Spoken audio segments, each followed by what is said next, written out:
Welcome, ladies and gentlemen, to your Scratch and Claw main event.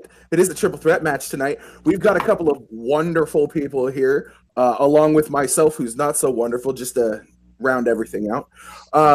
We've got, like I said, it's a triple threat match. We've got Eli, Caleb, and one Jacob Damon. I've got a couple of decent judges here with me. Well, at least they're decent people, so hopefully they're good judges. I've got Brian Michaels and Richard Schwartz.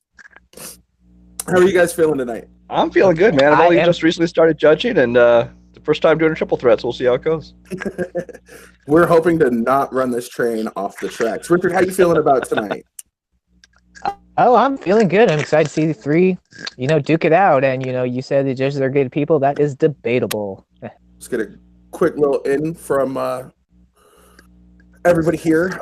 Jake, how are you feeling tonight? How are you feeling about what I assume would be your first triple threat match? It is my first triple threat. I'm feeling good, man. I'm 1 for 1. No hard feelings. Hopefully, it was a very close match, but I won, so I'm feeling confident about today.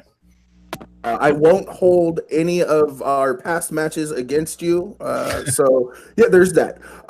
Caleb Boatman, you're here after a phenomenal against one Dan Skip Allen, I do believe. How are you feeling? Yeah, I'm feeling good. I don't know Jake too well, but I'm familiar with Eli as he was 1.1 ahead of me in the multiplex gauntlet, cost me my title match that I was entitled to. So I know I'm normally happy little boat, but this happy little boat is on a vengeance run. Die Hard 3, baby. Eli, I'm back to reclaim what is rightfully mine. All right. And with that, we will shoot over to Eli. Eli, I will remind you that if you won, that means you rightfully moved on.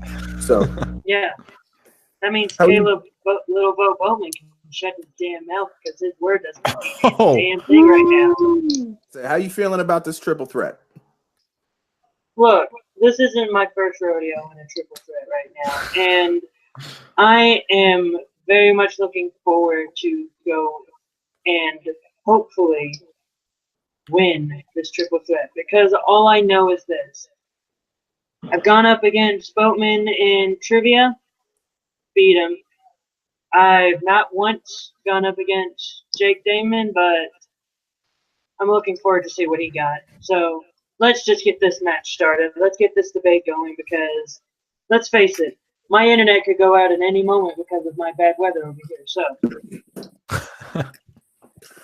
all right. With that being said, let's get right into it. Ladies and gentlemen, we have ourselves a triple threat match for the Scratch and Claw tournament. We've got Eli McCaig, Jake Damon, and Caleb Boatman trying to scratch and or claw their way to a number 1 contenders match. So with a triple threat, the rules are basically the same, just the amount of questions changes. So we've got 4 questions for each player. Y'all will all get 90 seconds of opening statements before going at each other for 5 minutes. Every single one of you does have a 1-minute extension if you choose to use it. Meaning it can go from a total of 5 minutes to 8 minutes if all 3 of you decide to use it. We will then, after that, have closing arguments of 90 seconds apiece. So, ladies and gentlemen, with the fact that our first question is actually going to be a pitch question, we're going to give you 30 seconds extra, so you can go up to 2 minutes if you need it, instead of the agreed upon 90 seconds. And seeing as everybody's record here is the exact same, you're all 1-0, we've decided that we're going to go alphabetically. So let's start ourselves off with the first question is pitch a biopic on a U.S. president. And the first person up today would be Caleb Boatman. As soon as... You're good. Okay, so the question is pitch a biopic based on a U.S. president. So I wanted somebody who would be able to give a unique biopic, somebody who had a really interesting personality, somebody who's a little overlooked, somebody who doesn't get as much attention. So I'm going with Theodore Teddy Roosevelt. So my kind of line of plot for this movie would basically be, it would center around a journalist. It would center around a journalist kind of investigating and getting interviews with people who knew Teddy or do know Teddy Roosevelt. It would take place in like the time that he was president, because Teddy Roosevelt, if you don't know, was a very interesting personality. Basically, the dude lived a really weird, fascinating life where he was like an intellectual, but he was also kind of a cowboy. He was, you know, had like this a little bit of like a sensitive masculinity thing where he was always trying to prove that he was like a man's man and a dude's dude. But he like had so many different jobs. He was like a naval officer, well, a naval assistant, like the assistant like head of the Navy. He was, you know, a colonel. He was a published author. He had so many things, so many different facets. So I'm going to have this biopic be directed by Todd Haynes, the guy who did I'm Not There. That's for a very specific reason, because if you don't know, I'm Not There is a film about Bob Dylan that takes Bob Dylan's life and has him be played by like multiple different actors. And basically the journalist is going to be interviewing different people, and that goes into flashbacks where we see Teddy Roosevelt, based on the telling, is played by like different actors, and the attitude changes to show this complex person. And it all leads up to the third act when we finally meet the real Teddy Roosevelt, played by none other than Bryan Cranston. And I think that's going to be really interesting, really fascinating, because I think Bryan Cranston really has that kind of energy that's perfect for Teddy Roosevelt. So I think, yeah, this is a perfect kind of unique biopic. All it's right, not and like that's time. That is 2 minutes. Very nice. Bryan Cranston, Teddy Roosevelt. All right. Next up would be Jake Damon. Jake, pitch me your biopic. Pitch us your biopic. All right. So for my biopic, I would have a movie be made about William Howard Taft. And he was the 27th president of the United States, and he was also the 10th Chief Justice. He's the only person to have held both positions in history. He also held the rank of highest ranking judge of the federal judiciary, which is he would make him the only person in history to have held both the presidency and the highest ranking judge as well. So those are two unique facts about him that not a lot of people know about. He had a hard time working his way up through school all the way through passing the bar and becoming a judge and getting into the judicial field into law. And then, of course, eventually becoming president of the United States. And I think that this would be an incredibly interesting story. Not a lot of people know about William Howard Taft at all. In fact, he's pretty much known for his height and weight, and that's pretty much it. He was a big guy. He was known for his girth. He even needed a special bathtub put in the White House because he was so big. And I think that would be like a funny point of the movie. Like it brings some humor to the film. I think that this movie would cover a really interesting presidential rise. So from similar to Caleb, having a story that takes place over a lifetime. But the director of the movie would be Tom Hopper, who did The King's Speech, and I just watched that recently, and I think he did a great job doing that I don't know, just like cycle from one person to another. Be played by John Goodman. That's all. Played by John Goodman. All right. Eli McCaig, you get 2 minutes. Pitch us a U.S. president biopic. Now, when I was looking through the entire list of all the presidents, I looked through and I even looked up different biopics of presidents, and I was looking through it, and I was thinking, wow, there is one president who has been a very notable president in our history that has not gotten a movie yet. And I believe he's the one that deserves it the most. And that's George Washington, our very first president. There is no movie out there about George Washington.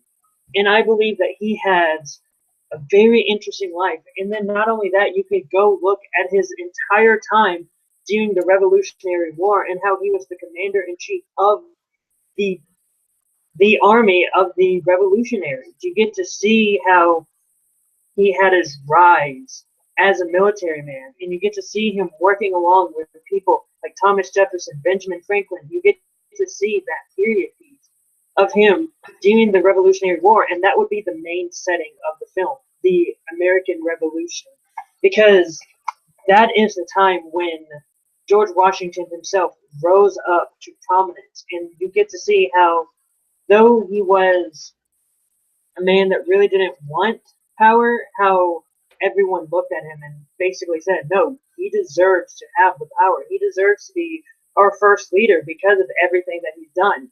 Heck, the reason why the president is known as the commander-in-chief now is because George Washington was known as the commander-in-chief of the army. And so I think he would have a very interesting movie just based around the American Revolution alone and see that time. And when I did research and I tried to find the right casting, who would play George Washington during this time, I found out that at the time of the start of the American Revolution, George Washington was 43 years old. So I looked at actors and went, okay, who could play George Washington at this time? And I think Bradley Cooper would play a great George Washington at 44 years old, and it would be directed by Steven Spielberg. Okay.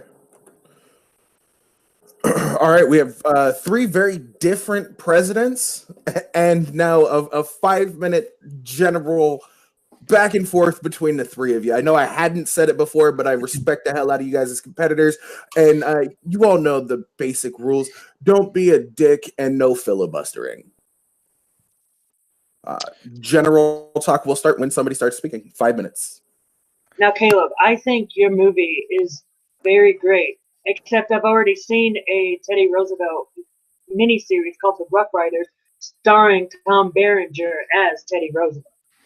Okay, a miniseries is different than a movie, and this would take a different approach to it. That's why I didn't pitch a straight biopic. I pitched something where it was like showing it from different angles, and we would have different actors. Like, you could even do what they do in like I'm Not There, the Bob Dylan movie, where you get like a woman to play Teddy Roosevelt for one part. You could get a black person, you know, an Asian person. You could get, and look, you know, look when you have to diversity in there.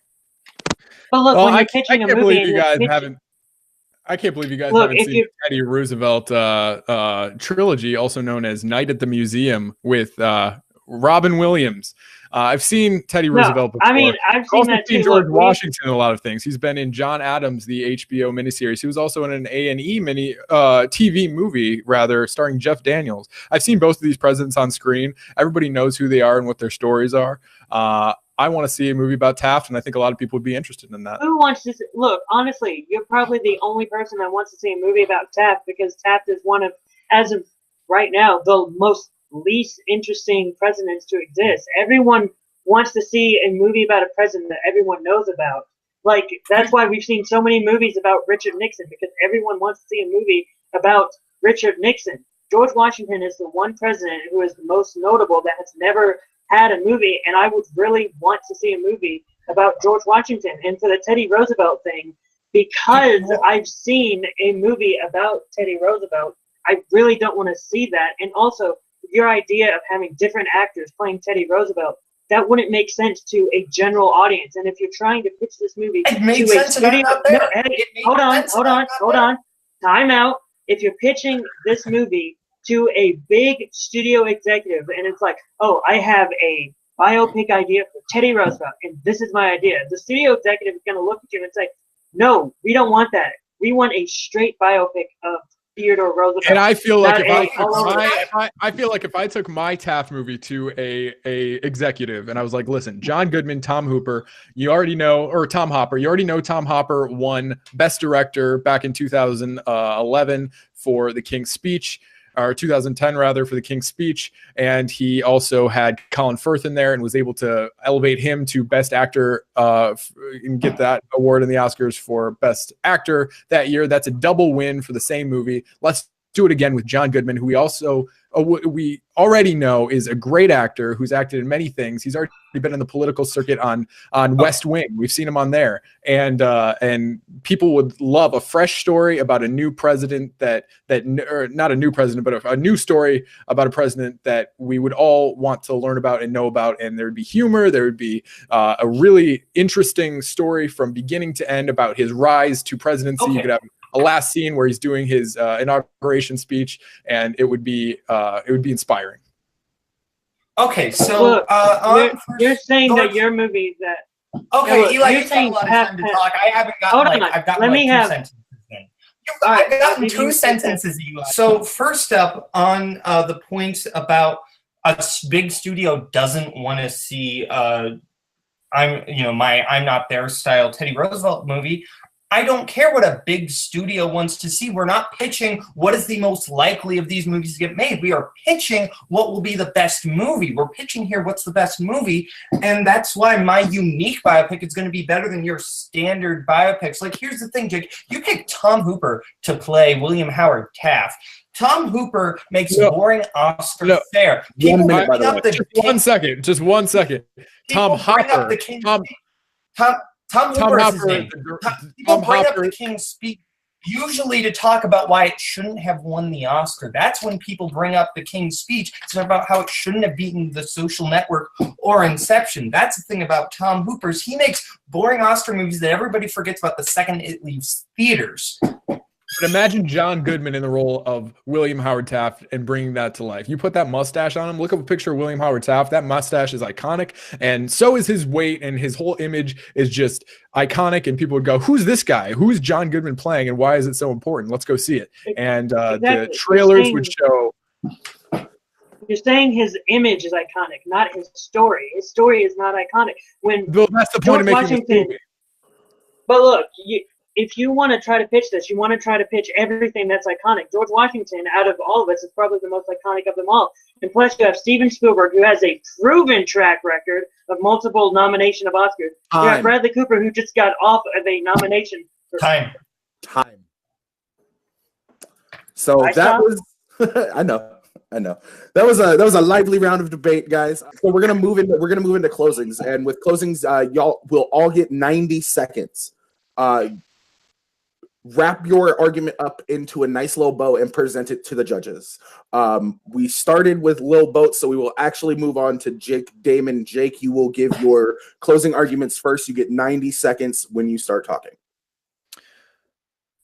So I think the special thing about this William Howard Taft movie is that it would be unique, it would be new, it would highlight a story that hasn't been told yet, and all of these other presidents that you're bringing to the table, those stories are more tired, they've been seen, and I don't think that that it's fresh and it's new. And in order to keep the movie-going audience awake and aware and interested in things, we've got to keep the cycle of new things going. You got to stop remaking things, stop bringing up old things, stop rehashing history.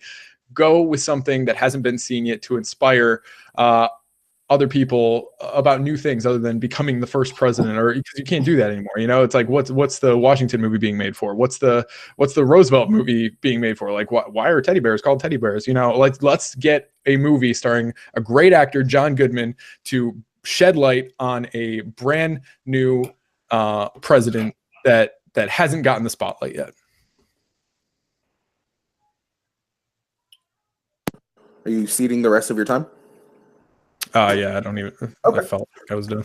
No, you're good. I just want to make sure. Sometimes people want to take a quick breath before.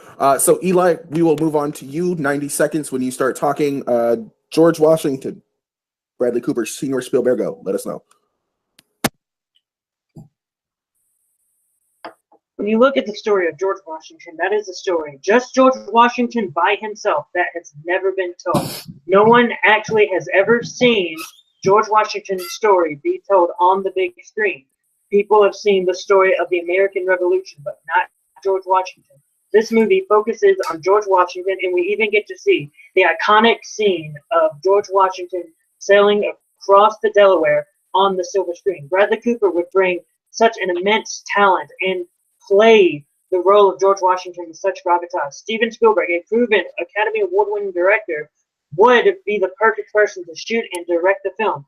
Howard Taft, even when you look at it, it's just another general film that people could probably see whenever they want. Oh, someone rising to prominence. Yes, people have seen someone rise to prominence. Oh, in the Teddy Roosevelt movie, that's a film that's too obscure that I don't think, and this is just my opinion, that I believe the way that Caleb Boatman has presented it cannot be sellable to the audience, cannot really be won over by the audience.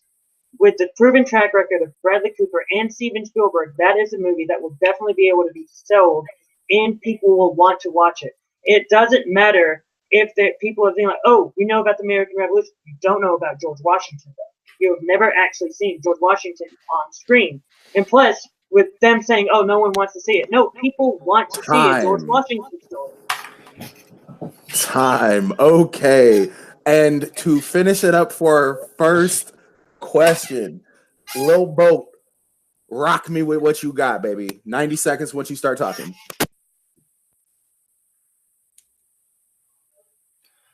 Okay, finally some time to talk. So George Washington, first of all, the thing about George Washington is that, yes, we have seen him before, and yes, your movie's going to be very crowd-pleasing. It's going to be probably pretty popular, and I'm guessing Jake's movie will probably win some Oscars. But we're not talking about what will be the most popular movie, what will be the most Oscarly acceptable movie. We will be talking about what will be the best movie, and that's why I pitched an interesting biopic. It's not going to be a movie that just starts about, oh, here's George Washington or Howard Taft as a boy, here's him like trying to do these things. No, we're seeing a three-dimensional, fully formed thing as a character. Here's the thing: yes, my general audience did not love my movie.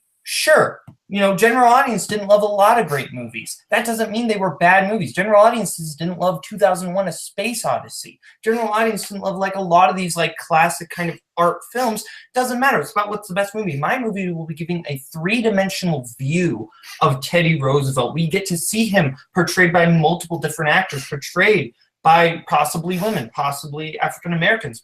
So many different people, and then all put together, portrayed by Bryan Cranston. And I think that, Taft, you're getting Tom Hooper, who makes forgettable Oscar bait, and you're getting kind of just a crowd-pleasing Washington movie set during the Revolutionary War. We've just seen it before. I want something new in my bio. Okay, perfect. I was about to yield.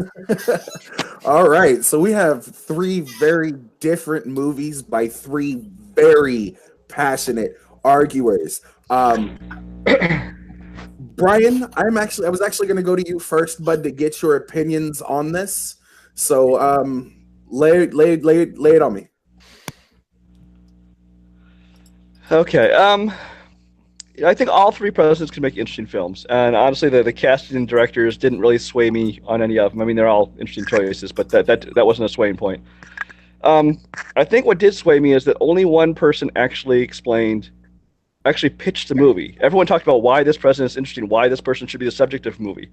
But to me, only one person pitched like the framing device, how the story is told, what the approach they're going to take to it, and they actually pitched the movie. And for me, that was Caleb. I think I'm going to hit the point. I also like the way he kind of hit back when they're talking about there had been movies made about Teddy, and he said, well, there was the Crossing. It was a TV movie also made about George Washington. So I thought he defended himself pretty good there, too. We will jump over to Richard Schwartz. Richard, please give me your entertaining thoughts behind this. Well, first of all, great job to all three of you. Like, this is going to be a fun match. I can just tell you that. But looking through everything, Jake, you pitched an interesting take, on the, it would be a fresh take no one knows. But when but unfortunately, Eli and Caleb both hit that no one really wants to see a Taft movie, and you just didn't really defend it as hard as you could have. So unfortunately, I got to take you out. So it's between Eli and Caleb. And Caleb, you said, different people can play in different perspectives, which is an awesome thing. But Eli, for me, was the only person who actually described why this U.S. president would make the best biopic, described his achievements and all of that. And my vote's going to Eli. All right. And we'll leave it up to me. So right now, I liked when Jake started with, he was both, like a chief justice and a president. And he was like one of the only people to do that.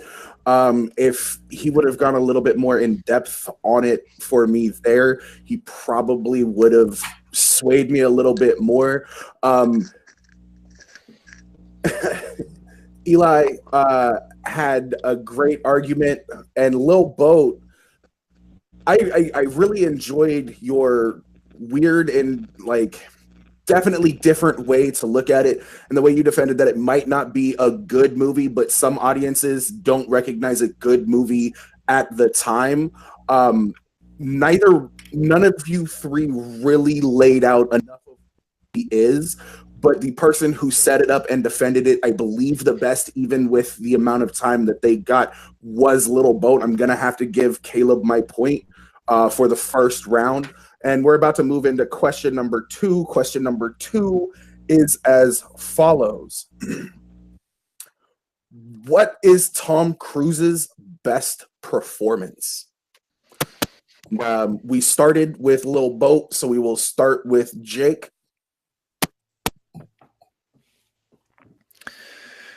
All right, so for me, out of the Tom Cruise movies that I have seen, I would say that his best performance is that of Charlie Babbitt in Rain Man. Yes, that movie is known for Dustin Hoffman's amazing role, but I think that not a whole lot of credit is given to Tom Cruise's performance in that movie, because he had to act opposite of this amazing actor giving this amazing performance. And I think he did a fantastic job. I think that to portray that cocky, stuck-up type of person that he does in the movie, which is, not exactly like every role he's done. I mean, I think his roles have been a mixed bag as far as like cocky and more reserved and humble. But I think in this one, he completely nails the role of somebody that is really all about himself and doesn't really know how to share his feelings and his love about anybody else that isn't like a material possession or the current girl he's dating or whatever. And to see that progression of him going from the snobby stuck-up guy to this guy who really cares about his brother, and really gives more of himself to someone else and becomes less of a selfish person. I think that is a really cool arc to follow during the movie, and I think he knocks it out of the park. And I think that Tom Cruise is one of the only people that could have done it as well as he did it in Rain Man. All right. Very, very nice opening for Charlie Babbitt in Rain Man. Eli, you're up next. Best Tom Cruise performance. 90 seconds opening when you start talking. Okay, whenever you think about a Tom Cruise performance, you usually think about him having some swag, being a little cocky, having some one-liners, and that's usually when you think of, oh, that's Tom Cruise. He's witty. He's that way. The performance I chose is when he's nothing like that at all. When you see him in Collateral as Vincent, in that movie alone, he is very calculated. He is cold. He has a job, and he is going to do it. And he is intense throughout the entire film. When I first watched that film, I could not believe that this was Tom Cruise giving this performance because of how different he portrayed his character. Because honestly, if I see Tom Cruise in a movie, I'm expecting him to be witty, charming, everything, because that's usually what he plays. But this one, he is nothing like that at all. And I was floored by his performance. I enjoyed his performance. And I think that's why he was able to give a great performance, because this is a role that he really got to enjoy because he never had got a chance to play this role. Plus, he was playing basically the antagonist of the film, and he made sure that he had fun when he was playing this intense antagonist. And that's why I believe Vincent from Collateral is Tom Cruise's best performance. Nice. All right. And with the final opening statement, 90 seconds belongs to you, Lil Boat. When it comes to a great performance from an actor, I think there are two elements that are really important. I think, number one, it needs to be a role that can't be played by anyone else. Number two, it needs to be a role that also stretches that actor's abilities and doesn't just let him stay in that comfort zone the whole time. That's why I went with Frank T.J. Mackey, his performance as Frank T.J. Mackey in the film Magnolia. Because it starts off in a very cruisy and kind of cocky. He basically cruises up to a 10 out of 10 cruise as far as cruisisms in this. He's totally like full of himself, totally energetic, totally just up to a 10 on the cruise scale. And we kind of chip away at that persona, and then it finally culminates in him really stretching and getting to some dark places of the character when he's talking to his dad and he's just like, don't die, don't die. And there's a reason he was nominated for an Oscar for that role, because it's just intense. And everybody says that he should have won, but they wanted to give it to old Michael Caine. But Cruise is so perfect in Magnolia because he's giving us the cruisisms that we know, but then he's breaking that down, turning away. It's almost like a criticism on his persona. It's a fantastic performance in a fantastic film. I yield the rest of my time. All right. I was going to say you only had about 7 seconds left. You did a very good job, by the way. All three of you with your openings. Okay, so now we're going to go into another 5 minutes of open forum. Please try to give everybody a speak. I don't want to have to break in on every match. I love you guys. Let's start whenever anybody starts talking. All right, okay. I'm going to start this time. I'm going to say that the whole argument that Eli had that made his movie unique was that Tom Cruise was cold and calculated and hadn't really done that before, and it was different than any of his other roles.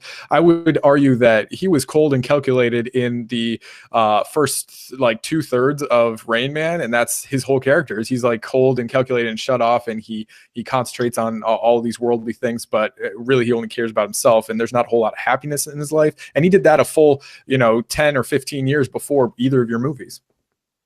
Here's the thing about another thing about Vince in Collateral is that people are so impressed by that performance because it's Tom Cruise. Somebody else plays that role. If you put Jason Statham in that role, or like a younger Robert De Niro, somebody else, it's not that impressive. It's just because, we didn't know Tom Cruise could do that. That doesn't mean it's his best performance. It's just Tom Cruise trying something different. And the thing about Rain Man is that Cruise is just kind of doing his cruisisms. It's kind of risky business. It's kind of it's very similar to Jerry Maguire. It's just kind of Cruise just doing his cruisisms. He doesn't really transform in any of the scenes. It's Cruise, and it's a good Cruise, but it's still just Cruise. Yeah, and if you want to go to your movie, you even said it yourself that he has cruisism. So if you're going to say that there's cruisism in your movie, there's cruisisms in Jake's movie. There are no cruisisms in my movie. This is the role where he completely changes everything about it. If you're in like with Jake saying, he's going to calculate it for the first bit of the movie. No, he's still witty. He's charming. He's snarky.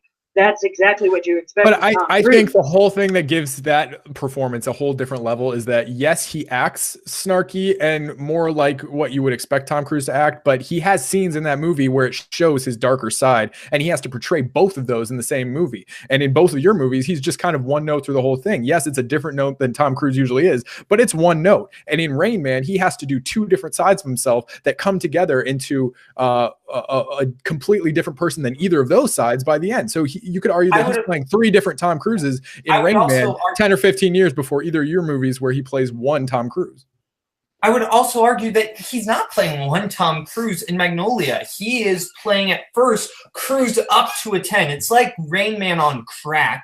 And then it breaks it down into this super emotional version. What I was saying about cruisisms is that Rain Man is all cruisism. Magnolia starts out all cruisism and then breaks down into this emotional core when he's talking to his dying father. Yes, my movie does have cruisisms, but it's a fully fleshed out cruisisms, where Eli, yours could be played by somebody else and nobody would bat an eye. If they did the exact same things, exact same way, it's only impressive because it's Tom Cruise doing that role.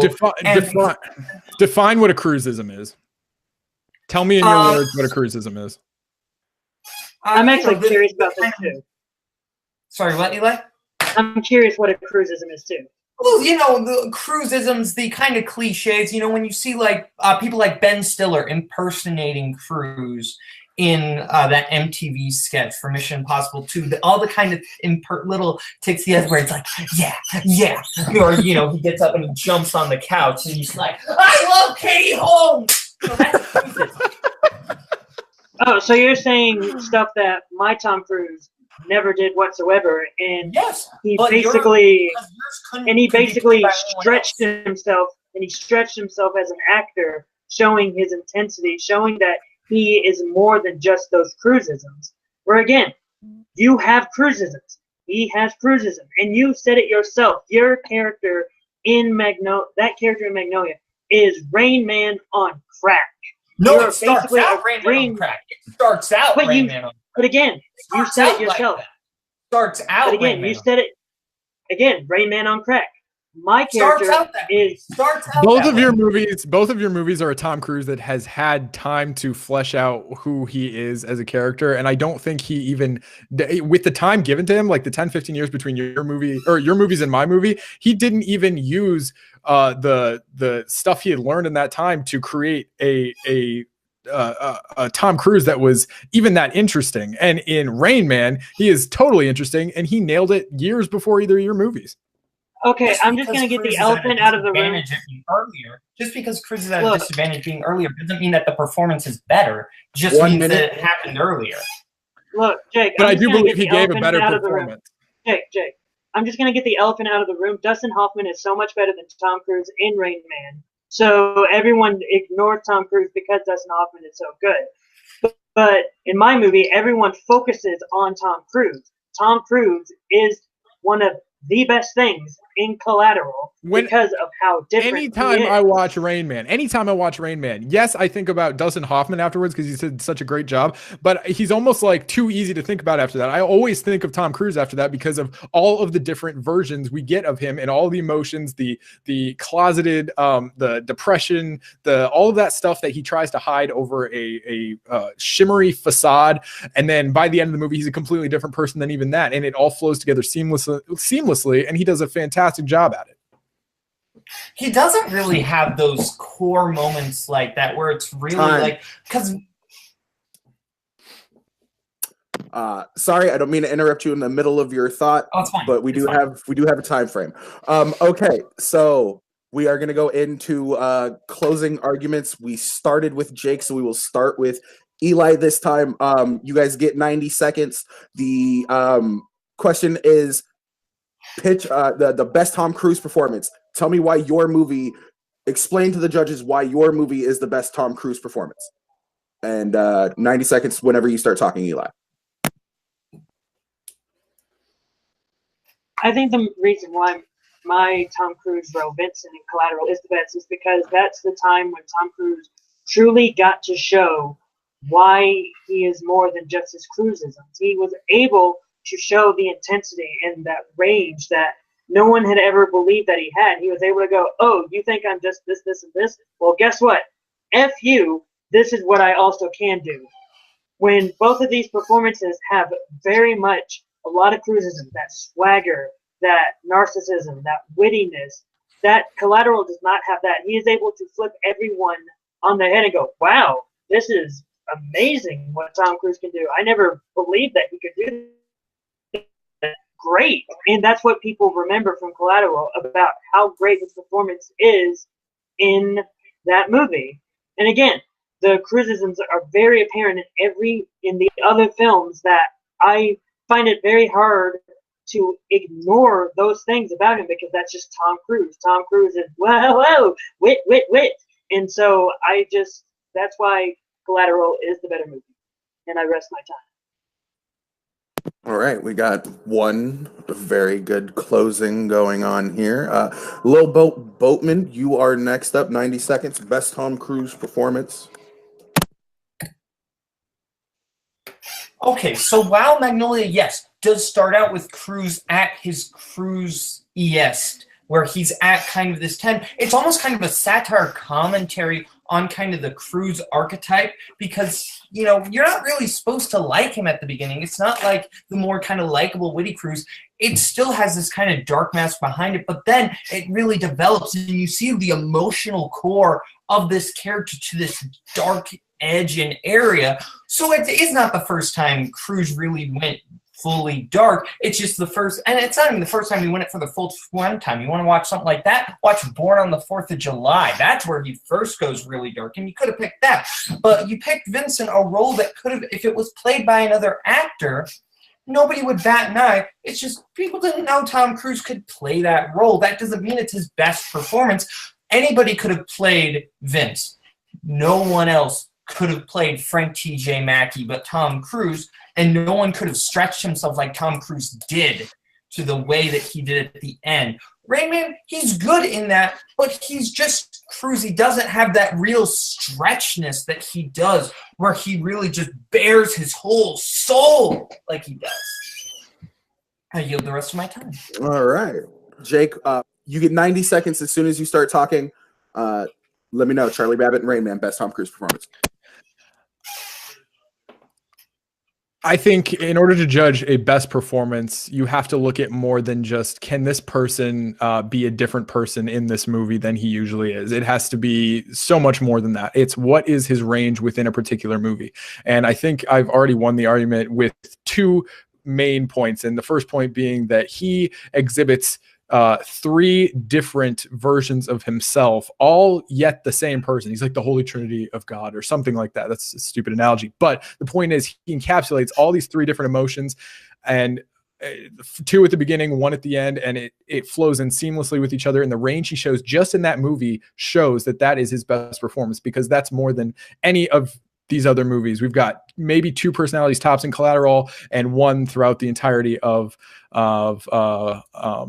or Magnolia, I'm sorry, and one in Collateral, one flat note. And then my second point is that he did all three roles in one amazingly well, 10 or 15 years, depending on which movie I'm talking about, before either of your movies, and he knocked it out of the park. All right, three very different movies. Schwartz, I will be going to you first. Please let me know what you thought about this. Your point. Again, all three brought their A game. So I am going to first just eliminate someone. Eli, both Caleb and Jake really did hit on your character a lot. Caleb's comment of anyone could have played this character without, batting eye. You did not really defend that argument, even though you did have some good points with, he was cold. He was, it was a different performance. I think Caleb and Jake both hit you out. So unfortunately, I got to eliminate you. It's between Caleb and Jake. And I'm giving my point to Jake because he did bring up the fact that his role in this performance was done way before, years before any of this. And he also, the argument is, if he wasn't able to do this role superbly, he might not have been able to do it in Magnolia. So my point is going to Jake. All right. Brian Michaels, what are your thoughts on this? Well, I agree with Richard with what he said about Eli's argument. I think that both of the people really attacked him with the stuff like how anyone could play it, how it's a one-note performance, and he really didn't defend much against those attacks. So unfortunately, I would take Eli out of it as well. Beyond that, I didn't really have any problems with Jake's argument. But I think what swayed me one way or the other, as much as I hate to vote for it, because I did not like Magnolia. So personally, I wouldn't pick it. But I think I do have to vote for Caleb on this one as well, because, I mean, he did a great job of explaining how he took his own persona and he kind of deconstructed that and kind of turned people on his head when he made that switch in the movie. And also, early on, he really got me when he just threw in there, I think a lot of people didn't even notice, that Tom Cruise did get nominated for an Oscar for that. And nobody tried to attack that or take that off the table for him. And it's the only one of the three that got an Oscar nomination. So I'd give it to Caleb. All right. And we're going to go to me. I heard a lot more from two here. I will have to eliminate somebody. I don't think you guys are giving Eli enough credit, though, because he took what Little Boat said when Little Boat started his opening statement. A great performance has a few elements to it, and it can't be played by anybody else, and it stretches an actor's ability. I think Eli had it really good when he used his point where he said that Tom Cruise stretches himself because he's not that cocky, swaggy individual. But I didn't hear a lot more other than that. That was a great argument, but I didn't hear enough. That was wonderful, though. So between Lil Boat and Jake Damon, wow, this is going to be tough. I actually kind of agree with the both of you, but nobody said anything about his Oscar like Mike had said. So I'm gonna follow suit actually, and I'm Lil Boat. You argued phenomenally well. You're gonna get this second point. Nice. Okay, and our third question, we're going to get into it. Everybody will have 90 seconds. We're going to start with Eli this time. Our third question is, what fictional horror movie location would you like to go on a vacation in? Now, I think it should be worded on vacation to, but that's just me. I'm weird like that. But horror movie location, vacation, Eli, 90 seconds as soon as you start talking. Now, look, when I go on vacation, I like to visit the best hotels, the biggest hotels, especially ones where there's some snowy mountains near me, because I love it when it snows. So, ladies and gentlemen, I said the Overlook Hotel from The Shining. Look, I understand there are some burial grounds there, but look, that's great for tourism. Like, hey, look, we're buried on Indian burial grounds. You want to see right here? This is where this is where it is. This is right here. You want to see the bones? We'll lift up the carpet for you. And look, we all go a little mad sometimes. We all go a little crazy sometimes. And look, the movie was right. All work and no play makes Jack a very dull boy. See, look, I understand that. I don't like to be dull. I like to have fun. So I agree with Jack with that little sentiment. So I like to have fun. I like to go crazy. Sure, there may be some blood in the elevator. But look, you can easily make that a swimming pool. You could easily be swimming in a lake of blood. And plus those crazy twins, look, I love children. Children love me. I'll embrace them with open arms. Be like, hey, what's up? So I'm going to say the vacation I want to go to is the Overlook Hotel from The Shining. I rest the rest of my time. All right. So we've got definitely one interesting location so far. We will actually shoot over to Caleb Boatman. What is your horror movie vacation destination? 90 seconds. I picked a location. Yeah, I picked a location that not only looks nice, it is a location that you will not get murdered in, and for one very specific reason. I picked the Dolphin Hotel from 1408. Now, that keyword in the title is 1408. Don't know if you can miss it. It's a very long title. 1408 is the only haunted room in the Dolphin Hotel. And guess what? You're not going to accidentally check in to 1408 because Samuel L. Jackson, the hotel manager, that's a plus. Your hotel manager is going to be a Samuel L. Jackson. The hotel manager will not let anyone check into that room. And if you do try to check in that room, guess what? He's going to say, no, don't go into this room. I'm going to give you the penthouse suite. Like, John Cusack only gets into 1408 because he's like, won't stop bothering, and he was going to sue Samuel L. Jackson. That's the only reason he got into 1408. But the actual Dolphin Hotel looks really nice. It's like even the murderous room, 1408, well, it's like a nice room. If it wasn't haunted, I would stay there. But so if all the other rooms look like that, they're probably better, actually, then I would really like to stay at the hotel. It's a really nice-looking hotel. Like, Samuel Jackson's obviously very, specific about how he wants the hotel to look, and it looks great. So I went with the hotel from 1408. Okay, then. We have 2 hotels. Let's see if Jake can make it 3 with the Haunted Mansion. Jake, 90 seconds when you start talking. Well, it may not be the Haunted Mansion, but I am choosing a location rather than a hotel. I think hotels, I mean, they're boring. I mean, when you go on vacation, you want to be outdoors, you want to do nice things, you want to see beautiful things. And if I learned anything from watching Annihilation, it's yes, it is horrific, and that's what makes it a horror movie. But the shimmer in Annihilation is one of the most interesting locations I've ever seen in any movie. And the whole premise behind the shimmer is that this space rock comes down, hits this prism inside a lighthouse, hits the glass, and makes this dome that rewrites all of the DNA inside. So you've got plants that look like people. You've got people that accidentally get infected with something and get, plastered up on the side of this drained pool. And it's this beautiful, like, art display, basically. You've got flowers that have never existed before. You've got bears that emit noises, horrifying, terrible creatures that emit noises of the victims they've killed. So you think that's what's coming towards you, but it's really this bear with like a human skull for an eye or something like that. But either way, the draw for me to the shimmer is that you never know what you're going to get. Literally, the possibilities are endless because all of DNA is being rewritten and crossed with each other, and you might get some really cool stuff. You might get some horrific stuff, which you have to run away from, and that would be a thrill. And it would almost be like living in a theme park because, like say you went to a horror-themed theme park or whatever, you'd want to be scared. If you went to a Halloween haunted house, you'd want to, be chased by people with chainsaws. And with Annihilation, you could shake it up by being chased by like a crocodile with shark teeth or something. Time. Whew, okay, so 3 locations. We will open it to a couple of minutes of floor debate. Why is yours the best location for a vacation in a horror spot? In a horror movie? Lay it on me, fellas. I'm going to start this time too. I'm just going to get this out of the way before I forget it. I will say that when they first reach the shimmer, these 4 women don't know how long they've been there. And I think the key to a good vacation is getting lost in time, not worrying about time whatsoever, and just waking up the next morning going, how long have I been here? I don't know. It's beautiful though. And that's exactly what they say in the movie. Yeah, here's the reason why I don't want to go to the shimmer, no matter how nice it might look.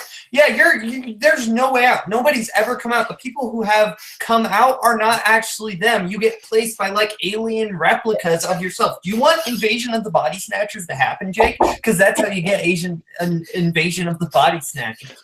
That's what happened. I would argue when they come out of the shimmer at the end of the movie and destroy the lighthouse, I would say that they may not be exactly themselves, but they're better versions of themselves, and they do get healed up. And it's supposed to be left up to interpretation, but I'm choosing to interpret that they are better versions of themselves, which I think that's what it's hinting at. Yeah, you're using the argument of the network from The World's End, and that did not go well for them. So, yeah, I don't want to get murdered or turned into a weird plant thing like Tessa Thompson does. So I think I'm good just staying at a nice hotel where nothing bad will happen. I cannot agree with you more, Caleb Boatman. I love staying at the Overlook Hotel. I mean, my favorite type of alcoholic drink is red rum. I mean, come on. That Nice. red rum is so delicious. And plus, you know what my hotel has that your hotel doesn't have? It has a maze. Everyone loves to go through mazes. Like, oh, I want to try to get to the other side. Oh, look, a puzzle. I love puzzles. Let's go through the maze. That's exactly some entertainment right there, right outside of the hotel. You just talk about, oh, look, it's pretty. Yeah, my hotel has a lot of entertainment. In the shimmer, I don't want to get lost in time forever because I have a real life that I have to get back to.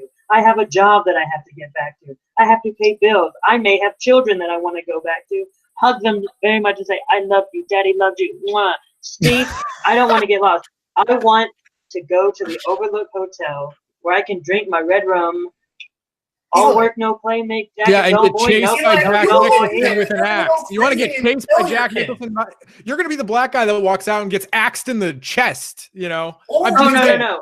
yourself, No. and then you don't get to go back, and you either get killed or you die frozen. You either see yourself live long enough to become the villain, or you die as a hero. Those are your 2 options. Caleb, you pulling the have to Dark Knight realize, card. Caleb, you chose a boring location, and Eli, you chose a place that's been used everywhere. Like it's so overused. It's not only in The Shining, but it was a huge like scene in Ready Player One. I don't need to see the Overlook Hotel again. What I do want to see again is Annihilation right now after this match, because I'm thinking about how awesome the Shimmer looks and how you never know what you're going to get when you go inside. It's relaxing. It's scary. It's everything you want in a horror movie. You want scenes where you feel relaxed, building up the tension. It feels like you're in a horror movie. Not only is it a location in a horror movie place, but it feels like you're in a horror movie. And there is a good chance by the end of the movie that you get out alive and better than you were than when you went in. And who wouldn't want that from a vacation? You go to a vacation to get rejuvenated. It's all about the best location. I don't want to go to a location that makes me feel like I'm in a horror film. The Overlook Hotel, look, everyone goes a little mad sometimes. We all quit go throwing the mad. quotes. Quit throwing the quotes. No, that's just my general life philosophy. We all go a little mad sometimes, and that's how I am in my normal day. I get a little crazy now and then. Look, Overlook Hotel, that'll mellow me out because I went to New York. My brain is very scatterbrained. I went to New York, right at everything. I'm a little crazy, go to Overlook. Oh, I'm normal now. Overlook Hotel, best place to be. On location entertainment. Caleb, your place does not have on-location entertainment. My place has not been murdered. That's my favorite form. What does the Overlook Hotel have? Like a self-writing typewriter? A little kid that rides around on a tricycle? That's freaky. Oh, yeah, I'd love to walk around the corner and see two twins followed by gushing blood out of the door. What am I going to do with that? You want to go back to I would love to do that too. Go back to your job afterwards. You want to, like you said, you want to go back, have kids someday. You can't do that if you go to the Overlook Hotel. What I'm saying, you don't know. You don't know what the on-season is like. When you go into the Shimmer, your mind is stimulated. When you go into these two hotels, you're going to be paranoid about everything. Even in the Dolphin Hotel, you're going to be like, what if I walk past the door and it's open and like I get sucked in by a ghost or something? Like, I don't want that to happen. I'm just going to be honest. Nobody even believes. Look, guys, let's just be honest. This question is very subjective and very objective. I really would like to go and be very crazy because that's just how I naturally am. I don't want to go to some place where I could easily get lost in time and be like, oh, I don't know is it 10 o'clock or 5 o'clock? I don't want to go in a place like that. And what makes my vacation location the best is because when I go in, I don't know what I'm going to get. I'm not going in expecting anything. I'm going, what am I going to get? This is going to be amazing. And also, when I go to a location, I want to know what I'm going to get when I go to a vacation. That's why I plan a vacation. But whenever you go on vacation, you're always dreading when that ends. And in the Shimmer, that's not going to happen. Jake, if you become the quote-unquote better version of yourself, that's not you anymore. That's you. Oh, it's me with glowing eyes. That's awesome. It's you dying. Do you want to die? Like this is a no-brainer. You don't. If you don't want to die, come to my hotel. At the Overlook Hotel, you get axed, and then you almost drown blood. Oh my God, this is entertaining as hell. We are gonna start closing arguments. We are gonna start with Eli. Eli, as soon as you start speaking, 90 seconds. Close your argument. Look, I don't want to go to a boring hotel that is being run by someone who won't allow me to go into one room. And I don't want to go into a location where I may accidentally forget what time it is and then come out as a better version of me, because that could easily mean, oh, I'm an alien now. I want to go to a hotel that looks amazing on the inside, that's big, going to be booming with business. I go to the dining hall, man, look at that place. There's going to be a party there. There's going to be drinks selling at the bar. My favorite type of drink, red rum. Red rum is delicious. Oh, look, there's a lake of blood coming this way. Look, indoor pool right there. And then there's a maze outside. Man, on location entertainment.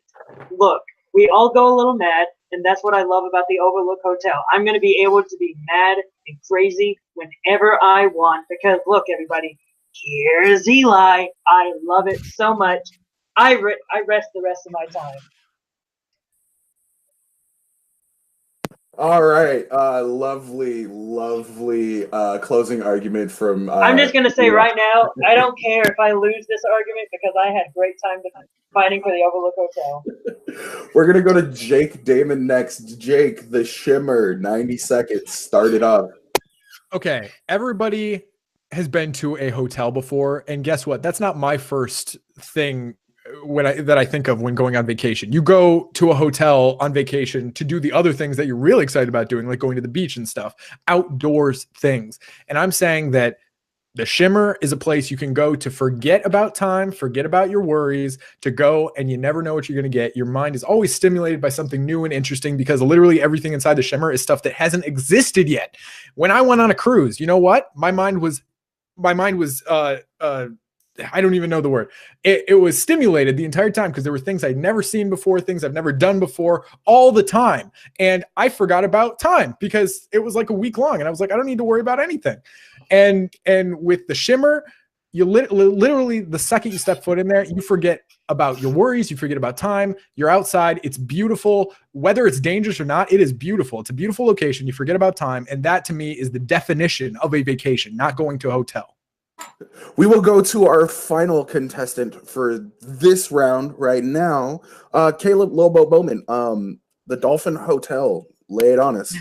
Yes, the Dolphin Hotel from 1408. First up, Eli, you say you don't want to come back as an alien. You don't want to come back as different. Well, here's the thing. If you go into the Overlook Hotel, there's a chance you're going to come back crazy mad, you lost your mind. There's no coming back from Jack Nicholson's character. Like, that's the thing. He's done. He is gone. His mind is mush at this point. He's crazy. You're going to end up killing somebody you love. Is that what you want? And Jake, like, here's the thing. Yes, your thing might look nice. Look at some pictures. That's your vacation. Hang them up at your room in the Dolphin Hotel. If you want to go to a place where you're basically gonna, like, oh, let's go to the Shimmer. Where's little Timmy? He got eaten by a bear. That's what's gonna happen if you go to the Shimmer. Like, that's not fun. Yes, Dolphin Hotel, you are in New York City. There's tons of stuff to do. It's not boring. Yes, you don't want to stay in the hotel the whole time, but you can go out to other places. It's a hotel. It's a beautiful looking hotel. It's a great place for your vacation. There is fun stuff to do. And Samuel Jackson is a great manager, and the rooms all look great. It's a really beautiful looking hotel, and it's going to be fun. And you're not going to get murdered. You're going to live. That's the great thing about the Dolphin Hotel. There's no getting into 1408. If you try, you're going to get to go to the penthouse. Time. Okay. So we got a lot going on in this one. I'm gonna take some. This was amazing. I have not laughed this hard in a match in a very long time. This was mad entertaining. So I'm gonna eliminate somebody right off the bat. I think Richard's right when he does something like that. And the person I'm going to eliminate is actually Lil Boat. I didn't hear enough about Lil Boats other than it's a nice hotel and Sam Jackson's a decent manager of a hotel. Can't go into one room. That's not really enough for a vacation. So it's between Jake and Eli for me. The first thing I wrote down when Jake started talking about the Shimmer was, okay, this movie sounds weird as fuck. What even is this? And then he started going into it and he started talking about the weird shit you might find. Then you've got Eli on the opposite end who's talking about the Overlook Hotel, who tells you that, yes, you can go to eat. Yes, you can find decent drinks. Yes, there is entertainment. And if you're into big titty goth girlfriends, I guess there's a blood pool. So this is this is a little bit of back and forth for me. I heard more from Eli about why his location would be fun to have a vacation in. And that's the way I took it, so that's the way I'm going with it. Eli actually gets my point. we will jump over to Brian, and I want to hear what you think. All right, first thing I have to get off my chest is I don't know if he didn't know it came from the wrong movie or if he's just applying it to the wrong movie, but we all get a little mad sometimes. It comes from Psycho. So stop pitching that for Shining. Anyway, that's out of the way. Hey, I just like that. I just like that phrase. I understand. We said it a few too many times. People thought you were just quoting the wrong one. You know what I would have liked to have seen, but that I didn't. I was going to say this as well. Is I think that Caleb's 1408 location and him saying just don't go into that room. That room is the location of the movie. I mean, that's like saying that we can go to Colorado or wherever is the setting of Shining. Just don't go to the Overlook Hotel. So I think that was kind of a loophole that I wish people would have attacked more, but you didn't. So I cannot consider that. What did tip me, though, is I think that when Jake was discussing Annihilation, he talked about, it's beautiful, it's unique, you're going to see things you haven't seen, it's unknown, you can forget time while you're there, all those kind of things. And also the fact that these are all horror movie locations, so there's going to be a chance you're going to die at any of them. But there, you're going to enjoy your time before you do. My point goes to Jake. All right. Let's shoot it over to Richard. Richard, let's get a final thought from you, bud. Well, this might be interesting because basically my point's going to Caleb because yeah, it is a horror location. However, neither opponent argued the fact that it's a horror location, so it would be the fact. Fact is, Caleb argued for both that Eli's place, you're probably going to get murdered in the Overlook Hotel, and he also emphasized the fact that in vacation, it's a time for relax. And yeah, no time is great for relaxing, but there is a chance you could be replaced. It could not be you. Jake saying that it's not a possibility, but also at the same time, it also could be a possibility. So my point does have to go to Caleb because neither one hit the fact that, yeah, 14.8 should technically be a location, but none of them hit the fact. And Caleb also argued you can go anywhere else in the hotel room for relaxation. He can go outside. So I got to give my point to Caleb because we find ourselves in a little bit of a predicament. We have a tie. Yeah, I realized as this match was going on, yeah, it could be each judge voting for one, and there's no tiebreaker. Why didn't I add a fourth? So I'll make it quick just so we can get to the next round real quick. I liked I'll first eliminate Eli just because he wasn't denying some of the facts that like, oh, you're going to die. He was actually promoting, you're going to die, here essentially. Watch all this blood. I feel like he was the only person that wasn't denying that you will 100% die in this location, while both Caleb and Jake did say, well, you're not necessarily going to die. So I'll eliminate Eli there. To make it quick, I'm going to give the point to Jake just because he kept saying like the locations are going to be different. You never know what you're going to get. Yeah, if you change, it's going to be for the better. While Caleb, he's saying it's going to be nice. You're not going to die. Nothing's going to happen. It's just a nice, calming vacation where, I could literally do that anywhere. But if I'm going to choose a specific horror location, I feel like Jake got the slight edge over Caleb for me. So I'm going to go Jake, and I'm going to get back to work. Okay, and our next question happens to be, what is the best debut of an actor or actress in film? And this is question number 4, so we're all the way back around to Caleb Boatman. Okay. I picked an answer that's almost a cliche at this point. It's a Scott Mance cliche, but it's a cliche for a reason. Because not only is this movie iconic, its performance is amazing. I picked Orson Welles' first acting role in Citizen Kane. Orson Welles in Citizen Kane is one of the greatest performances of all time. And the fact that a performance this layered came from a first-time actor is super impressive. You start out, you get that kind of boyish charm with Orson Welles' Charles Foster Kane, where you have that great scene where somebody's like, you're going to lose all this money at your paper. Yes, I'll probably lose $1 million this year and $1 million next year. At this rate, I'll have to close this place down in 60 years.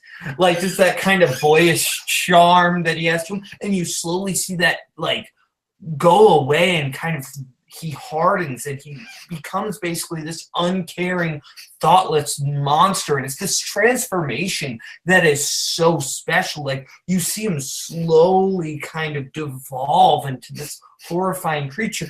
And it's absolutely incredible. It's one of the greatest performances of all time. He was nominated for an Oscar for a reason. It's an amazing performance in an iconic film that is largely considered the greatest of all time. And it's great. I yield the rest of my time. Good, because you had none. Oh, okay. You actually hit the nail on the head with that one. Jake, best debut of an actor/actress in film. I'm going to go with Natalie Portman in Leon the Professional. She was only 11 years old when she did this. This movie came out in 1994. It not only is the film itself regarded as a piece of art, but and Leon, Jean Reno, who plays Leon, did a fantastic job. But Natalie Portman, in her first role ever, she had to depict what it was like to be a child caught in the crossfire of some really dangerous, not so good adult business.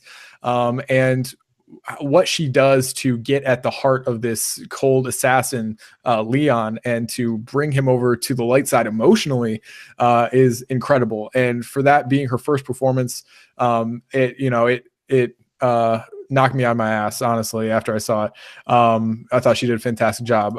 And Orson Welles, I feel like, I know I'm not arguing against it yet, but I'm just saying he had time in show business before his movie. Natalie Portman had nothing to go on before this, and she was casted in the role and did a fantastic job for a first timer, and it launched her into stardom.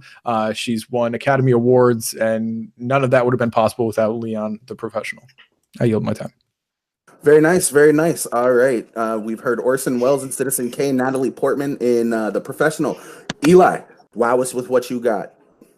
Now, ladies and gentlemen of the jury, I have to all present to you an option that none of you have said that I believe could also be considered a true starter, and that's Haley Steinfeld in True Grit. Now, people of the jury, you may be asking, why am I choosing Haley Steinfeld? Well, simple. She was 14 years old, and she was nominated for Best Supporting Actress. And she was able to go up against people like Matt Damon and Jeff Bridges and Josh Brolin and hold her own against those three veterans in the business. And I believe that she was able to prove by herself in that one role how strong of a female presence and how strong of a character presence that she was able to have in that role when she was only 14 years old. And I think, I yield the rest of my time. All right, very, very bold choice, yielding time like that, but excellent opening argument. Gentlemen, we will start our general talk round. You all know the rules. Let us know. Knock us out. Okay, so you both picked, two young actresses who are playing very similar characters. You both picked, kind of young women who are out for vengeance and revenge and kind of, on a, not exactly sympathetic to anti-murder, to put it lightly.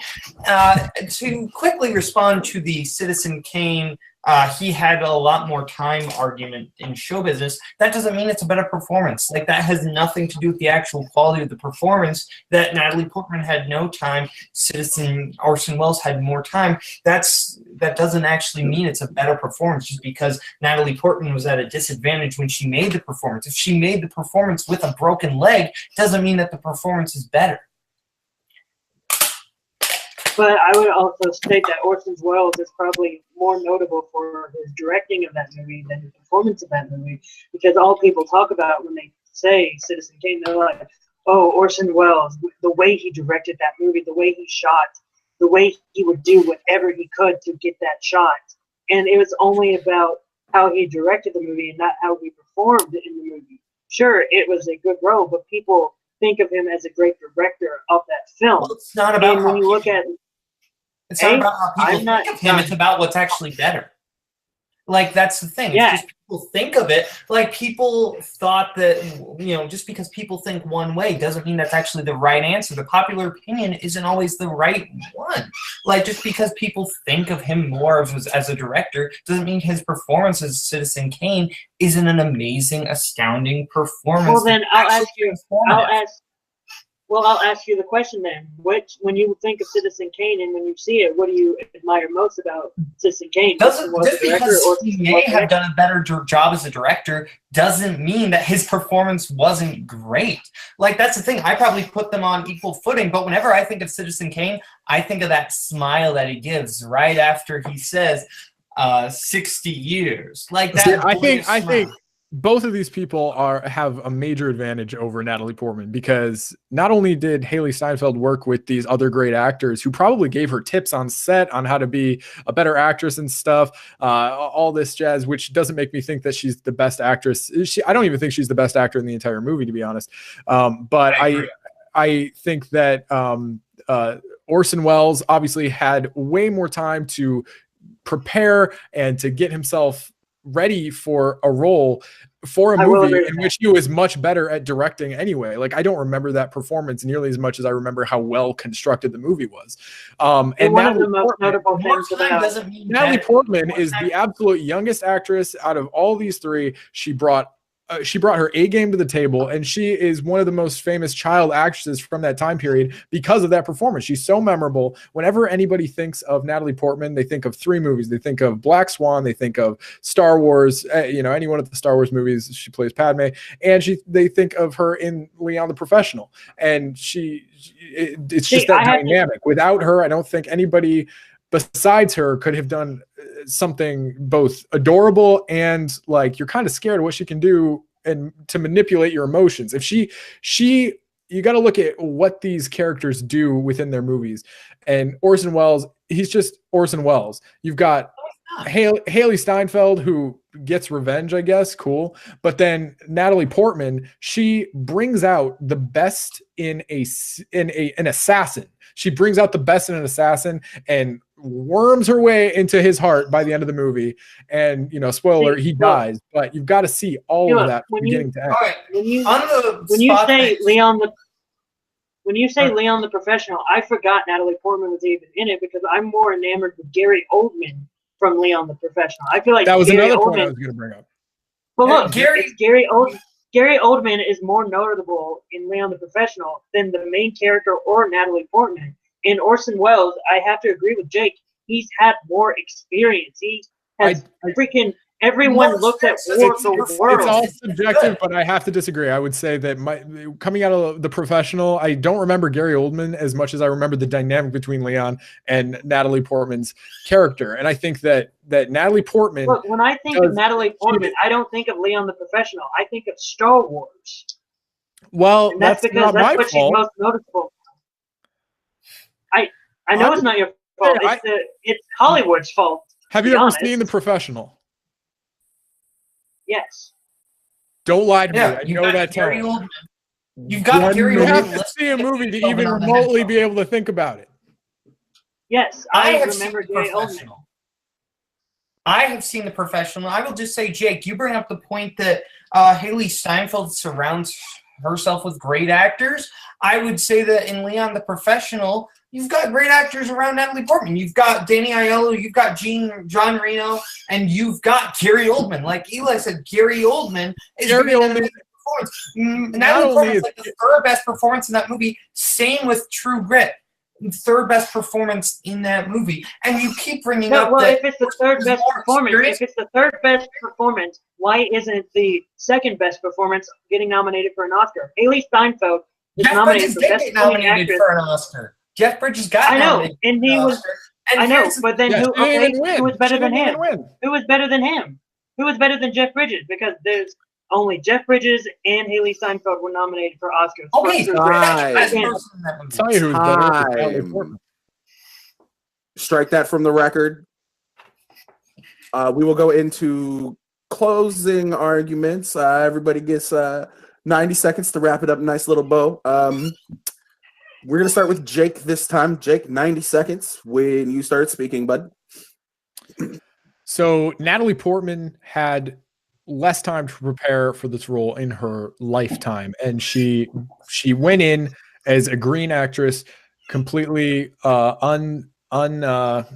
experienced, and she knocked it out of the park. She completely brought out the emotions in this cold assassin and portrayed this adorable character who was vulnerable but also dangerous, not necessarily physically but emotionally, and that is a hard thing to do. While Haley Steinfeld is a good actress, correct, but there were much better actors in that movie than her, I think, whereas Natalie Portman, I think, was one of the best parts of the movie. I think the person who played Leon was more one note, which is fine, that was his character, but she had to portray what it was like to go from this innocent child into somebody who was a little bit more experienced, but still adorable and vulnerable. And Citizen Kane with Orson Welles, he already had experience in show business, and nobody even remembers that movie for his acting anyway. It's all the direction. So you can't remember Orson Welles.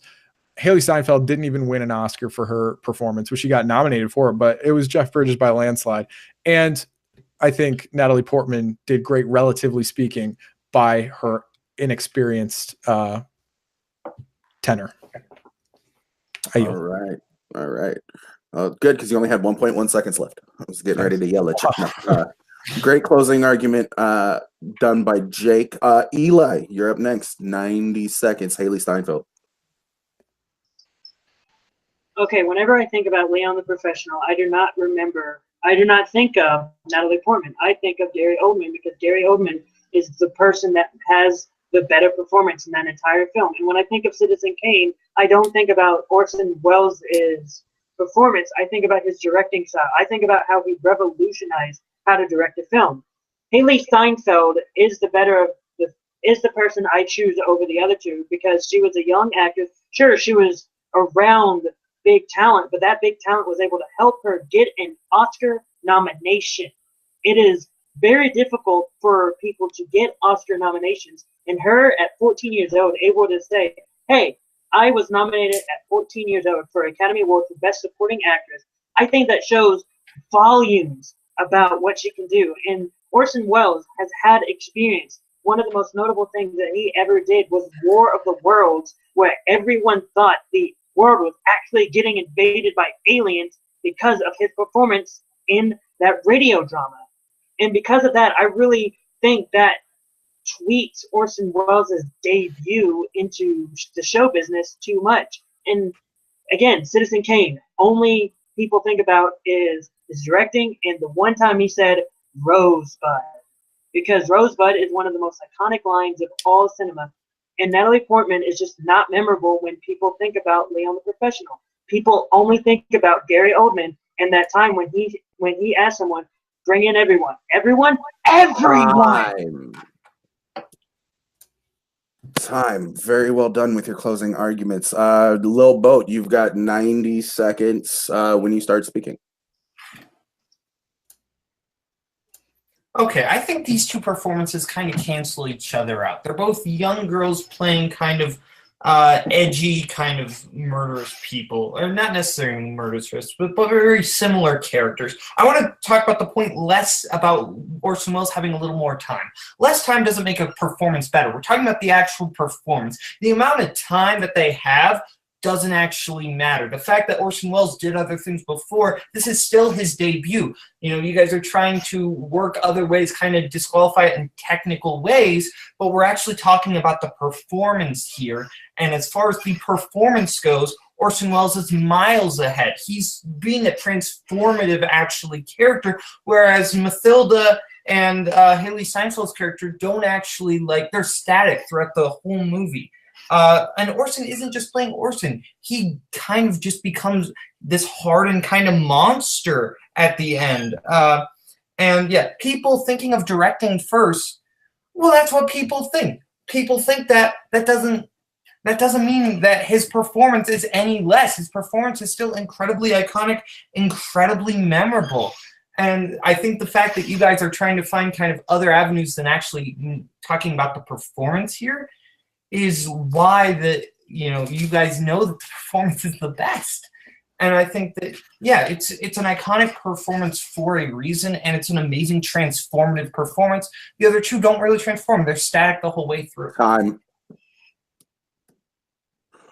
Whew. Okay, this was awesome.